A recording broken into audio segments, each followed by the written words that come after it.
Para un predicador, hasta he escuchado a predicadores que ya llevan años que es bien difícil predicar este pasaje. ¿Y por qué lo escogí? Porque en estas sociedades, en estos tiempos, la palabra juzgar es tomada mala. Y me gustó lo que dijo un predicador tomando una frase de Aristóteles, que decía que el pez nunca sabe que está mojado, nunca se da cuenta que está mojado. ¿Y qué significa esto? Cuando uno está inmerso en el pecado, no se da cuenta, no se da cuenta, porque es algo normal. Y es lo que vemos en nuestra sociedad hoy en estos tiempos. También es normal pasarse un semáforo en rojo si no hay nadie.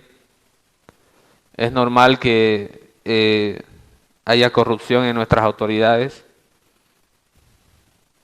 Para que salga un documento o un papel uno tiene que coimear. Y es normal, incluso entre cristianos. ¿Cuál es el problema si lo que necesitas es el documento? Pero ¿dónde está la gloria de Dios? ¿Dónde está el que yo me llamo cristiano?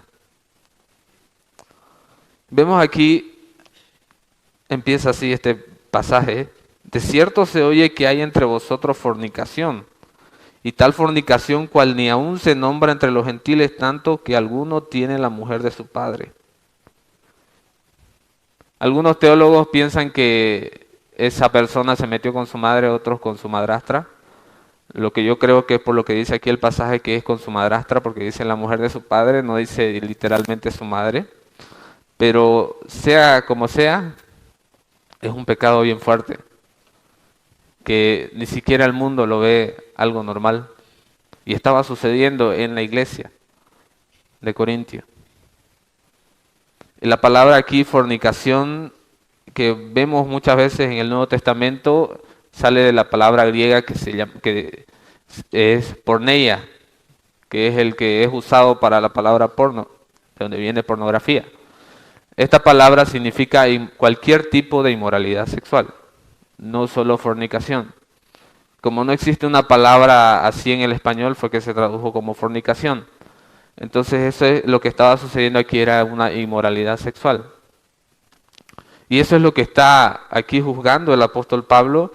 Y llama la atención aquí a los corintios y les dice, y vosotros estáis envanecidos, no debierais más bien haberos lamentado para que fuese quitado de en medio de vosotros el que cometió tal acción.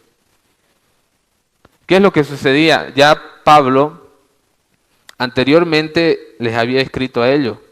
Lo vemos en el versículo 9, si podemos ver ahí dice, os he escrito por carta que no os juntéis con los fornicarios. Está haciendo referencia a una carta anterior que no la tenemos en la Biblia. Según los historiadores se ha perdido en traslados o algo por el estilo, pero él ya había escrito una carta anterior a los Corintios. Si se hubiera encontrado esa carta, estaríamos leyendo ahorita Segunda de Corintios, pero estamos leyendo Primera de Corintios. Y Pablo ya había hablado sobre este tema en esa carta anterior. Entonces los corintios no habían hecho nada. Imagínense, en ese tiempo no había Facebook, no había celulares, no era una llamada en el instante y, oye, está sucediendo esto en la iglesia, ya en esto. Pasaban semanas, tal vez meses en llegar una carta y los corintios no habían hecho nada. Por eso ahora el apóstol Pablo los exhorta y les dice, vosotros estáis envanecidos, como si estuvieran orgullosos de que ese pecado haya en la iglesia. No estaban haciendo nada con respecto a ese pecado. Podíamos tomarlo como algo malo. Aquí el apóstol Pablo dice que fuese quitado de en medio de vosotros el que cometió tal acción.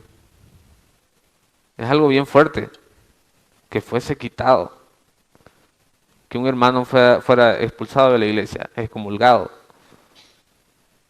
Ahora, algo interesante que quiero que tomemos en cuenta, que la idea de expulsar aquí, que sea quitado, no es como se pinta en la iglesia católica, que lo excomulgan y chao, ya no tiene que ir a la iglesia ni nada por el estilo, sino que esa persona ya no puede participar de las otras gracias que Dios le da a los hermanos. No puede ser líder, no puede estar en la Santa Cena, pero sí puede participar de los servicios.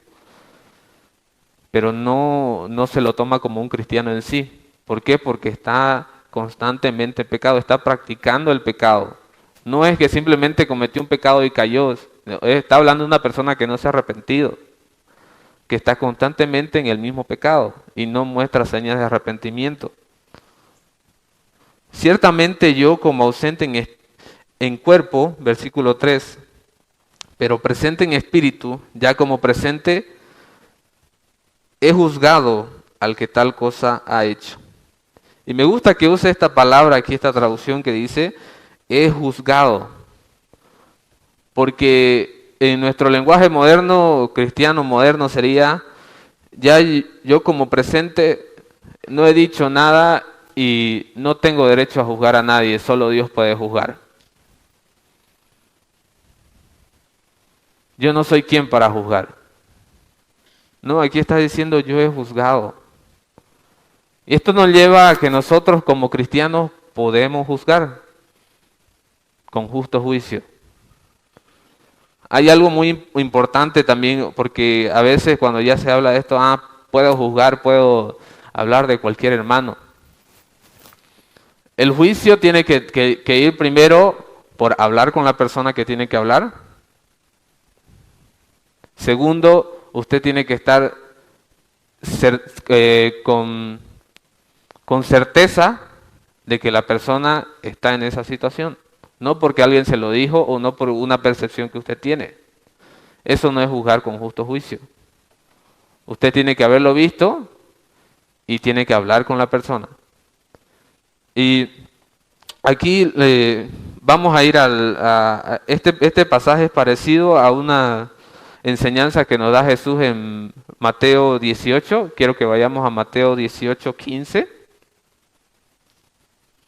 Para que veamos qué es lo que sucede, qué es la enseñanza que nos da Jesús con respecto cuando un hermano está en pecado. Mateo 18, versículo 15, del 15 en adelante. Dice así: por tanto, si tu hermano peca contra ti, ve y repréndele estando tú y él solos. Si te oyere, has ganado a tu hermano. Mas si no te oyere, toma contigo a uno o dos, para que en boca de 2 o 3 testigos conste toda palabra. Si no los oyere a ellos, dilo a la iglesia, y si no oyere a la iglesia, tenle por gentil y publicano. Hay un proceso antes de que se declare a un hermano, bueno hermano, usted por sus actitudes no es un cristiano. Tiene que volverse a Dios. Pero no lo vamos a tomar como un cristiano. Primero dice, por tanto, si tu hermano peca contra ti, ve y repréndele estando tú y él solos.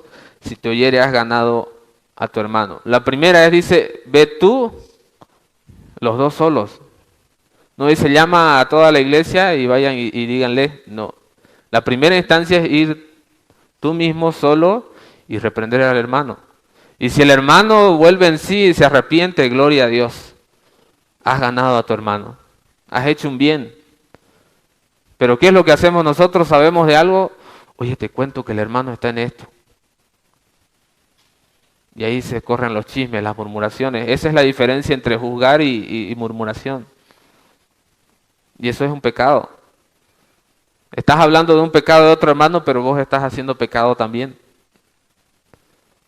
Por eso es necesario, y eso es una muestra de amor con el hermano, hablar con él.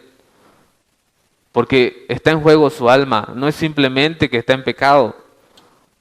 Porque puede ser que ese hermano no sea cristiano y está en camino al infierno. Solo hay dos lugares, el infierno o el cielo en la eternidad. Y de eso tenemos que ser conscientes, hermano. Y eso es lo que nos está exhortando aquí Jesús. Y dice, mas si no te oyere, o sea, has ido y has hablado con tu hermano y él te ha dicho que me importa, no te metas en mi vida. Entonces vas con 2 o 3 testigos, dice, 1 o 2 testigos para que en boca de 2 o 3 testigos conste toda palabra. O sea que yo te avisé, yo te he dicho. Y aquí están estos 2 hermanos para que tomen conciencia de lo que está sucediendo aquí. Aún así el hermano no tiene vergüenza, estuvo ahí con otros 2 hermanos y no sucedió nada. Ahora dice, si no los oyere a los 3, dilo a la iglesia, y si no oyere a la iglesia, tenle por gentil y publicano, tenle como inconverso. Y más abajo dice aquí el versículo 18 hasta el 20, vamos a leer. De cierto os digo que todo lo que atéis en la tierra será atado en el cielo, y todo lo que desatéis en la tierra será desatado en el cielo. Otra vez os digo que si 2 de vosotros se pusieren de acuerdo en la tierra acerca de cualquier cosa que pidieren, les será hecho por mi Padre que está en los cielos. Porque donde están 2 o 3 congregados en mi nombre, allí estoy yo en medio de ellos. ¿Cuál es el contexto del pasaje? ¿De qué está hablando? No está hablando de tomar posesión de algo, o prohibir cosas, o desatar y atar cosas. Tampoco está hablando de orar, ponerse de acuerdo para orar por algo. Tampoco está hablando de congregarse. Si leímos desde el versículo 15, ¿de qué estaba hablando? De disciplinar a un hermano. Y ahora, desde el versículo 18, ¿va a cambiar de tema el pasaje? No está cambiando de tema, está hablando del mismo tema. Para que entendamos esto, también vayamos al versículo 21, donde se le acerca Pedro, dice. Entonces se le acercó Pedro y le dijo, Señor, ¿cuántas veces tengo que atar y desatar? Señor, ¿cuántas veces tengo que congregarme? ¿Cuál fue la pregunta? Dice, Señor, ¿cuántas veces perdonaré a mi hermano que peque contra mí? Hasta 7. Hasta 7, Jesús le dijo, no te digo hasta 7, sino aún hasta 70 veces 7. Entonces, hablando desde el 18 hasta el 20, es como que hablara de otro tema, pero no está hablando de otro tema, está hablando de la disciplina y el perdón. Entonces, ¿qué significa atar y desatar? Dice, otra vez os digo de cierto os digo que todo lo que atéis en la tierra será atado en el cielo, y todo lo que desatéis en la tierra será desatado en el cielo. Aquí en el versículo 7 dice que si el hermano no los oyere en la iglesia, tómenlo por gentil y publicano. Entonces, ¿qué significa atar y desatar? Que si la iglesia se pone de acuerdo, este hermano lo hemos visto que no se ha arrepentido, entonces lo declaramos inconverso. Entonces, Dios respalda esa decisión. Eso significa que han atado o desatado algo en la tierra, porque se han puesto de acuerdo con respecto a la disciplina de un hermano. Lo mismo significa el versículo 20, el versículo 19, donde dice, otra vez os digo que si 2 de vosotros, está como recalcando lo que ha dicho en el versículo anterior, se pusieren de acuerdo en la tierra acerca de cualquier cosa que pidieren, les será hecho por mi Padre que está en los cielos, porque donde están 2 o 3 congregados en mi nombre, allí estoy yo en medio de ellos. No significa que aquí venimos 3 personas, ya somos una iglesia. Ahí estoy yo. No significa eso, porque el Señor está en todas partes. Sea que si hay una sola persona, el Señor no está ahí. Está ahí también. Donde 2 o 3 congregados en mi nombre tiene que ver con las 3 personas que habla en los versículos anteriores, las 3 personas que van y hablan con el hermano que está en pecado. Entonces, el Señor respalda esa decisión que toman los hermanos. ¿Por qué? Porque están de acuerdo y están procediendo conforme a la palabra. Eso es lo que significan esos pasajes. Valga la aclaración para que entendamos qué significa atar y desatar y qué significa donde 2 o 3 están congregados en mi nombre, para que no descontextualicemos. Volvamos nuevamente donde nos quedamos en 1 Corintios. Fuimos a Mateo 18 para entender el proceso al que tuvo que llegar Pablo en este momento de separar a esta persona de la iglesia. O sea, hubo un proceso. No fue que deliberadamente, y a veces se cometen errores, y no estuve en un tipo de iglesias así, pero he escuchado muchas historias en que porque cayó en cierto pecado que es escandaloso, llamémoslo así, ya ponen en disciplina al hermano. ¿Y cuánto daño le hicieron a esos hermanos? Porque no le hicieron el debido proceso para que ellos lleguen al arrepentimiento. Incluso los pusieron dentro del público en la iglesia y le dijeron, estos hermanos cayeron en este pecado. Qué fuerte que es eso, hermano. O sea, hicieron lo que tenía que hacer en última instancia a la primera. Y tal vez muchos de esos hermanos nunca más volvieron a la iglesia. Por eso tenemos que tener mucho cuidado con eso. Ahí en la pantalla debe estar, para los que están viendo, dice disciplina en amor. Le puse ese título a esta prédica y pareciera que no es disciplina en amor, ¿no? O sea, están expulsando a alguien. Pero ese es el verdadero amor de un cristiano. Cuando se llega a la última instancia porque queremos que esa persona se arrepienta y vuelva al Señor. La idea no es que, sos inconverso, sos un apóstata, no vuelvas a la iglesia, no es esa. Y muchos a veces también tomamos esa actitud. Vamos donde el hermano, oye, estás pecando, sos un apóstata. Te has apartado del Señor, sos un inconverso. Y no vamos en amor verdaderamente con el hermano. Eso también es pecado. Eso no es mostrar misericordia con el hermano. Y al hacer esto el apóstol Pablo no lo estaba haciendo así como orgulloso de que tengan que expulsar a un hermano, sino que en tristeza. Eso si pueden verlo luego, ustedes los leen en sus casas en 2 Corintios. Y vamos a ver qué es lo que sucede con este hermano más adelante después de que sucedió este proceso en el que lo que buscaban es que sea salva su alma. El versículo 4 dice, en el nombre de nuestro Señor Jesucristo, reunidos vosotros y mi espíritu con el poder de nuestro Señor Jesucristo, el tal sea entregado a Satanás para destrucción de la carne, a fin de que el espíritu sea salvo en el día del Señor. Ellos han llegado aquí a la última instancia porque dice reunidos vosotros, hablándole, es porque esta carta fue escrita a la iglesia de Corintios, no a ciertas personas, a la iglesia de Corintios. Y le dice, reunidos vosotros y mi espíritu, echen a tal persona de la iglesia.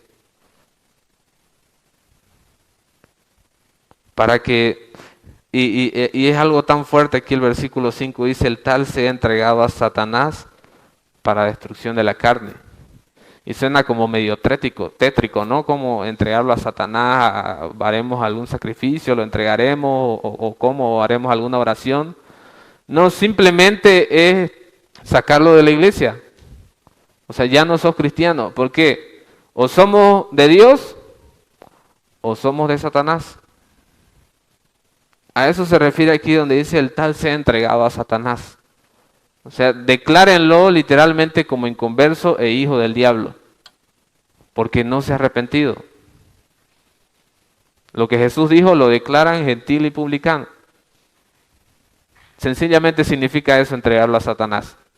¿Por qué? Porque ya es como que levantamos las manos y que el Señor haga lo que tenga que hacer con este hermano. Y miren qué misericordia tuvo el Señor con este hermano, porque imagínense que el Señor lo fulminara, como a muchos que les pasó en las Escrituras. Pero el Señor lo mantenía ahí. Podemos estar en pecado por mucho tiempo, pero estamos vivos y hay esperanza para volvernos al Señor. Y esa era la esperanza que le estaban dando Pablo y estaba instando a los hermanos que le den a este hermano que estaba en pecado. Y les dice el versículo 6, no es buena vuestra jactancia. ¿No sabéis que un poco de levadura leuda toda la masa? Limpiaos pues de la vieja levadura para que seáis nueva masa, sin levadura como sois, porque nuestra Pascua, que es Cristo, ya fue sacrificada por nosotros. Hace referencia aquí a la levadura y a la Pascua, que en Pascua se comían panes sin levadura. Si vamos al Levítico, en los primeros capítulos, los invito también a que lean Levítico, es un libro muy interesante. Tal vez al principio, si uno no le entiende, le parece muy aburrido, pero cuando nosotros lo vemos como Cristo, entendemos el sentido de todo lo que es Levítico y vemos la santidad de Dios. El pan sin levadura significaba la levadura, el pecado. Porque el pecado, cuando se ve común en la sociedad, se va expandiendo y se va expandiendo, se va expandiendo, lo mismo que hace la levadura. El pan sin levadura no crece, se queda como una tortilla. Y eso es lo que simboliza el pan sin levadura. Y aquí, porque esta Pascua que es Cristo ya fue sacrificada por nosotros. Él ya nos ha limpiado. O sea, ¿por qué soportar a este hermano que está en pecado, que puede contaminarnos a nosotros, si Cristo ya ha pagado por nuestros pecados? Si Él ya nos ha limpiado. Más bien apartémoslos por un momento, apartémoslos hasta que Él se arrepienta y nosotros sigamos glorificando a Dios. Para que Él vea cuánta necesidad tiene de Dios. Esa es la idea de apartar al hermano. Es mostrarle amor al hermano. Mostrarle amor al hermano. Porque imagínense, el hermano está en pecado y viene normal a la iglesia, adora, participa de todo. ¿Qué lo va a motivar a arrepentirse? Nada, si sigue todo igual. Lo mismo que el pez en el agua no sabe que está mojado. Él tiene que salir del agua, aunque el pez muere, pero esta persona va a estar fuera del agua y notar que necesita verdaderamente de Dios, así como los hermanos están viviendo, glorificando y alegrándose en el Señor. ¿Cómo pude dejar que este pecado me aparte del Señor? Por eso, el que el hermano sea separado de la iglesia es una muestra de amor. Es una muestra de amor. El que usted no juzgue a su hermano con justo juicio, no es una muestra de amor. Juzgar con misericordia y con amor. Me gusta mucho lo que dice un predicador muy conocido, Paul Washer, cuando se le acercan y le dice: hermano, no juzguéis para que no seáis juzgados. Sacando de contexto ese pasaje. Y él le dice: ¿sabe qué, hermano? No tuerza las escrituras para que no sea como Satanás. Y verdad que ese pasaje, no juzguéis para que no seáis juzgados, está muy mal contextualizado. Se sacan aplicaciones que no tienen nada que ver con lo que Jesús quiso decir. Porque Jesús no solo dijo: no juzguéis para que no seáis juzgados, sino que dijo, quiero que vayamos, está en Mateo 7, creo que está, si no me equivoco, si alguien me puede corregir para ayudarme.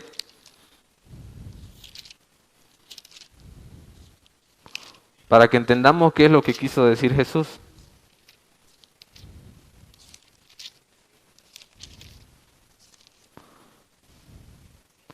Mateo 7. Ya.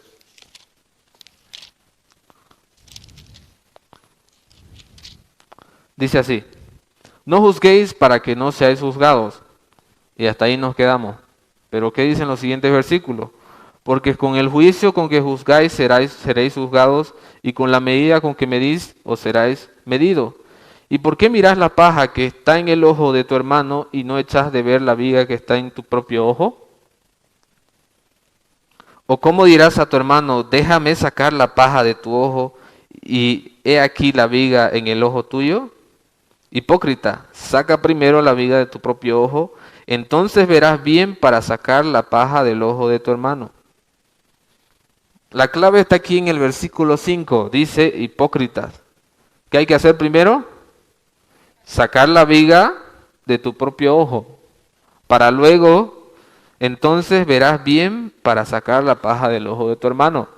O sea, no está literalmente diciendo: no digan nada, no le digan a su hermano: mira la viga de tu ojo y solo saca tu viga. Dice que saques tu viga y también le ayudes a sacar la paja del ojo de tu hermano. Entonces, lo que quiere decir Jesús es que cuando nosotros juzguemos, miremos primero nuestra propia vida. ¿Yo estoy cambiando o simplemente estoy juzgando como fariseo y mi vida está un desastre delante de Dios? ¿Estoy viviendo como un cristiano verdadero pero no lo estoy haciendo y estoy juzgando al hermano? ¿Qué autoridad tengo para hacerlo? Si mi vida está igual que la de él. Y Pablo está aquí hablando con autoridad. Asimismo nosotros tenemos esa autoridad si estamos viviendo conforme a la palabra de Dios. Y eso no quiere, vivir conforme a la palabra de Dios no quiere decir perfección, sino que cuando yo caigo me levanto, cuando yo peco me arrepiento y me vuelvo al Señor. Y eso es todos los días. Eso es todos los días. Entonces, aquí vemos en el versículo, volvamos a 1 Corintios 4, el capítulo, 1 Corintios 5, versículo 8, dice, así que celebremos la fiesta, no con la vieja levadura, ni con la levadura de malicia y de maldad, sino con panes sin levadura de sinceridad y de verdad. Quitemos el pecado de nuestras vidas. Os he escrito por carta, dice, que no os juntéis con los fornicarios, no absolutamente con los fornicarios de este mundo, o con los avaros, o con los ladrones, o con los idólatras, pues en tal caso os sería necesario salir del mundo. Más bien os escribí que no os juntéis con ninguno que llamándose hermano fuere fornicario, o avaro, o idólatra, o maldiciente, o borracho, o ladrón, con el tal ni aun comáis. Qué fuerte, ¿no? Con el tal ni aun comáis, ni te sentés a su mesa. Y me hace aquí una aclaración porque tal vez en la anterior carta las personas no entendieron, pero dijo, no se junten con los fornicarios. No tenemos que juntarnos porque con el mundo, porque en el mundo hay muchos fornicarios, tal vez entendieron, y ahora les explica qué quiso decir. Que estaba hablando que con una persona que llamándose cristiana vive en pecado, porque no habla solo de fornicación, sino de la avaricia, habla del malediciente, de la borrachera, del ladrón, de la idolatría, y podría ponerse en la lista muchos pecados, muchas prácticas de pecado. Entonces, si usted ve a un hermano que está viviendo de esa manera, ni no se junte. Y tiene que ver con el sentido de que uno en cierto modo está probando lo que él está haciendo. Pero si esa persona está mostrando arrepentimiento en su vida y lo escucha usted, visítelo, vaya a su casa. Pero si la idea es ir simplemente a su casa, mirar una película, charlar un rato y no hablan nada de su pecado, no vaya. No tiene ningún propósito su visita. Porque el hermano va a pensar, por lo menos viene este hermano de la iglesia y no me dice nada, no me está juzgando, entonces estoy tranquilo. Estoy tranquilo en mi pecado y sigue en su pecado. La idea nuevamente de esto, de sacar a este hermano y ni siquiera comer con él, es que él sienta el dolor del pecado y se vuelva a Dios. Ese es el propósito. Es una muestra de amor que el apóstol Pablo está haciendo. Eso se llama disciplina del Señor. Ninguna disciplina es buena. O sea, en el sentido de cómo la recibimos nosotros. O sea, nos sentimos mal. Lo correcto era que diga, ninguna disciplina es agradable. Ninguna disciplina es agradable. Y quiero que veamos, vayamos al Hebreos 12, que habla con respecto a esto de la disciplina, qué es lo que estaban haciendo con este hermano. Aunque este pasaje de Hebreos se aplica a la disciplina del Señor en todos los aspectos para con el cristiano, lo vamos a enfocar en lo que está sucediendo con este hermano y podría suceder con algunos de nosotros que estamos practicando el pecado y no nos estamos arrepintiendo.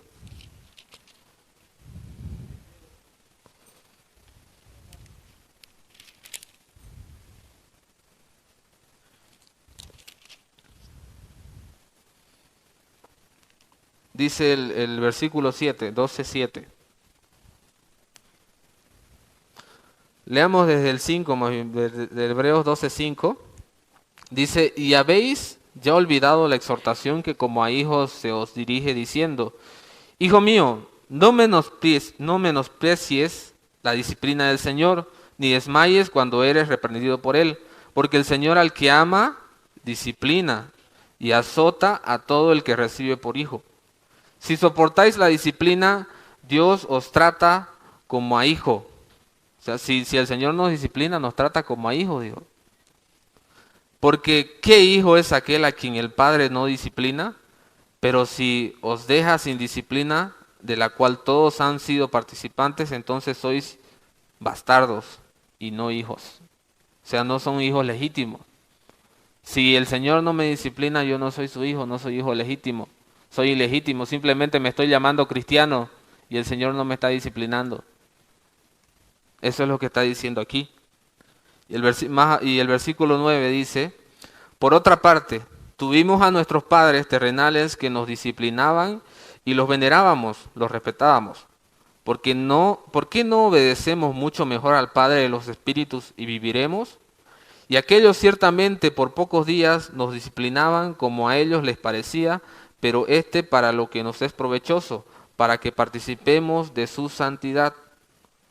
No parece igual esto a lo que dice acá Pablo. Dice que sea entregado a Satanás para destrucción de la carne a fin de que el espíritu sea salvo en el día del Señor Jesús. Porque dice aquí mismo en Hebreos que sin santidad nadie verá al Señor. Entonces para que sea salva su alma, él tiene que ser santo, apartado para el Señor. Y eso es lo que dice aquí en Hebreos 12:10, dice, para que participemos de su santidad. Al final del 10. Y el versículo 11 dice, es verdad que ninguna disciplina al tiempo presente parece ser causa de gozo. Nadie se alegra cuando es disciplinado. Este hermano no se ha alegrado cuando ha sido disciplinado por la iglesia, sino de tristeza, pero después da fruto apacible de justicia a los que en ella han sido ejercitados. Gracias al Señor por su disciplina que nos vuelve a Él. Y eso es lo que está sucediendo aquí. Y para terminar aquí, el versículo 12 de 1 Corintios 5 dice el apóstol Pablo, porque ¿qué razón tendría yo para juzgar a los que están afuera? No tenemos ninguna razón, porque si andamos juzgando a los que están afuera no nos van a oír. No nos van a oír. O sea, ellos están tranquilos en su pecado y no ven ninguna diferencia. Pero sí, lo correcto que podríamos hacer con ellos es predicarles el Evangelio y si al Señor le place, les concederá arrepentimiento. Pero juzgarlos no, ahí entraría el que usted como cristiano no debería juzgar. Porque, ¿qué va a obtener con eso? No va a obtener nada. Si no conocen el Evangelio, no conocen a Dios, simplemente va a conseguir molestarlo. Obviamente, si usted le predica el Evangelio, tiene que mostrarle su pecado, porque si no muestra su pecado, no hay necesidad de Cristo. Pero si usted solamente le muestra su pecado y lo juzga, ¿qué propósito hay ahí? No hay ninguno, no hay un corazón regenerado. Y eso es lo que dice Pablo aquí. No hay razón para juzgar a los que están afuera. Ellos ya son fornicarios, ellos ya son ladrones, ellos son los peces en el agua, que no ven que están mojados. Ahora, y el versículo 13, seguimos en el versículo 12, dice, ¿no juzgáis vosotros a los que están dentro? O sea, les está preguntando, en realidad los está instando, es una pregunta retórica, les está diciendo, ustedes deberían juzgar a los que están dentro, no a los que están fuera. Y por eso le dice en el versículo 13, porque a los que están fuera Dios juzgará. Quitad pues a ese perverso de entre vosotros. Usa palabras fuertes aquí el apóstol Pablo. Quitad a ese perverso. ¿Por qué? Porque esta persona siguió en pecado por mucho tiempo. Entonces no era un cristiano, no era un perverso. Y así lo está tildando el apóstol Pablo. ¿Y cuál era el propósito? Que su espíritu sea salvo en el día del Señor. Entonces, hermano, es importante que nosotros, al momento de nosotros estar en pecado, buscar al Señor, volvernos a Él. Y si vemos a un hermano en pecado, ir y hablar con él, instarlo a que vuelva al Señor. Y si se llega a la última instancia de que tenga que ser sacado de la iglesia, que no sé si ha sucedido aquí en algún momento en la iglesia, que no creo, pero es necesario a veces que suceda eso. Y les dije que en Segunda de Corintios ya se muestra qué es lo que sucedió con este hermano. Y saben qué alegría, vamos a ir ahorita a Segunda de Corintios, qué alegría lo que sucedió con este hermano después de que fue entregado a Satanás y fue tratado como un perverso. Quiero que vayamos a Segunda de Corintios, capítulo 5.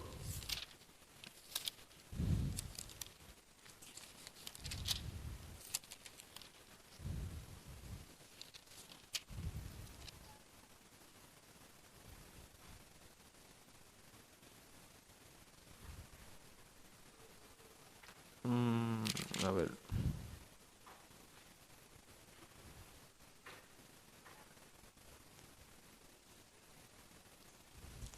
5:17. No, esperen.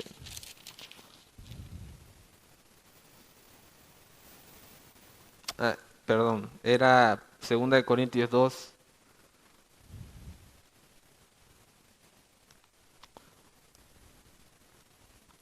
Dice Segunda de Corintios 2:1. Esto pues determiné para conmigo, no ir otra vez a vosotros con tristeza. Porque si yo os contristo, ¿quién será luego el que me alegre sino aquel a quien yo contristé? Y esto mismo os escribí para que cuando llegue no tenga tristeza de parte de aquellos de quienes me debiera gozar, confiando en vosotros todos, que mi gozo es de todos vosotros, porque por la mucha tribulación y angustia del corazón os escribí con muchas lágrimas, no para que fueseis contristados, sino para que supieseis cuán grande es el amor que os tengo. Pero si alguno me ha causado tristeza, ¿quién le causó tristeza en la anterior carta? La persona que estaba en pecado sexual, ¿no es cierto? Y dice, no me la ha causado a mí solo, sino de cierto modo, por no exagerar, a todos vosotros, o sea, a toda la iglesia. Le basta a tal persona esta reprensión hecha por muchos, o sea que ya es suficiente con esta reprensión. Así que al contrario, vosotros más bien debéis perdonarle y consolarle para que no sea consumido de demasiada tristeza. Por lo cual os ruego que confirméis el amor para con él, porque también para este fin os escribí, para tener la prueba de si vosotros sois obedientes en todo. Y al que vosotros perdonáis, yo también, porque también yo lo que he perdonado, si algo he perdonado por vosotros, lo he hecho en presencia de Cristo, para que Satanás no gane ventaja alguna sobre nosotros, pues no ignoramos sus maquinaciones. Entonces, tuvo su fruto lo que sucedió con este hermano. Entonces ahora le dice ya, no dejen que la tristeza lo consuma a este hermano, ya aprendió la lección, ha tenido muestras de arrepentimiento, ahora recíbanlo en amor. Si ustedes los han perdonado, yo también lo perdono. Ese es el propósito. Ese es el propósito. Nunca olvidemos el propósito, hermanos, con el que nos acercamos al hermano a que se arrepienta de su pecado y se vuelva a Dios. Con amor, con misericordia, la misma misericordia que nos tiene el Señor a nosotros. Pero nuestra carne lo primero que hace es querer juzgar. Lo primero que hace es querer hablar mal del hermano. Lo primero que hace es querer hablarle mal al hermano. Y hablarle con sarcasmo. No le habla con amor. Pidámosle al Señor que cambie nuestros corazones con respecto a los hermanos que están apartados de Él. Y hablemosles en amor para que su alma sea salvada en el día del Señor Jesús. Y si hay alguna persona aquí que está en pecado constante o es la primera vez que escucha acerca de esto, arrepiéntase y vuélvase al Señor. No hay otra. Arrepiéntase y crea que Cristo lo ha salvado. Pero arrepentirse no es simplemente decir, Señor, me arrepiento, sino que el Espíritu Santo que me ha dado, concedido ese arrepentimiento, haga el trabajo en mi vida. Y que ya yo busque obedecer al Señor y no practicar el pecado que he practicado durante toda mi vida. Démosle gracias al Señor por esta palabra que nos guía a tratar con los hermanos que están en pecado y también a nosotros, para que nosotros nos volvamos a Él. Señor, te damos gracias esta mañana por esta palabra, Padre. Te pido, Padre, de que tú toques nuestros corazones, Señor, y nos vuelvas a ti para gloria tuya. Gracias por este pasaje, Señor, que está en las Escrituras. Gracias por lo que sucedió con este hermano, Señor, y que fue restaurado, Padre. Cuánta alegría sería con muchos hermanos que tal vez están en nuestra mente, Señor, que se vuelvan a ti, que se vuelvan en arrepentimiento. Y perdónanos, Señor, si muchas veces lo hemos tratado sin misericordia y sin amor, Señor. Ayúdanos, Padre. Nosotros queremos misericordia, pero muchas veces no la tenemos con otros, Señor. Somos necesitados de ti, Señor, en todo momento, y ayúdanos a volvernos a ti, Señor, y que no sea que terminemos practicando algún pecado, Señor, y que se endurezca nuestro corazón. Por favor, Padre, que tu Espíritu Santo nos convenza de justicia, de pecado y de juicio, Señor. Ten misericordia de cada uno de nosotros, Señor, y aquellos, Padre, que han escuchado primera vez de esto, Señor, que se arrepientan y se vuelvan a ti, Señor. Que esto se trata de la eternidad, Señor, no solamente de esta vida. Te pido que bendiga siempre nuestra entrada y nuestra salida, Señor, que nos guarde y que nos siga conformando a la imagen de Cristo para gloria tuya. En el nombre de Jesús. Amén. Amén.